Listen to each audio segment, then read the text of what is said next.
सध्या विदर्भात कडाक्याची थंडी जाणवत असली तरी बुधवारी मात्र थंडीपासून काहीसा दिलासा मिळाला। गोंदिया नागपूर जिल्ह्यासह संपूर्ण विदर्भात किमान तापमानात काहीशी वाढ नोंदवण्यात आली।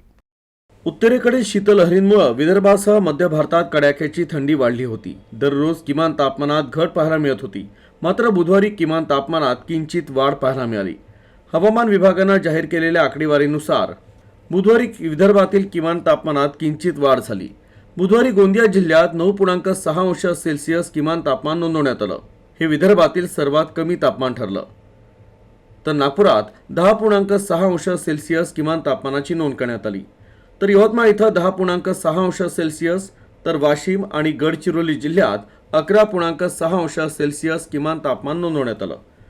अकोला, भंडारा तसंच वर्धा जिल्ह्यात 12 अंश सेल्सिअस किमान तापमान आढळून आलं।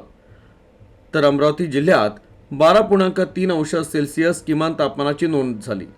तर चंद्रपूर इथं 12.8 अंश सेल्सिअस किमान तापमान होतं। तर विदर्भात सर्वात जास्त म्हणजे बुलढाणा जिल्ह्यात 14.8 अंश सेल्सिअस किमान तापमानाची नोंद झाली।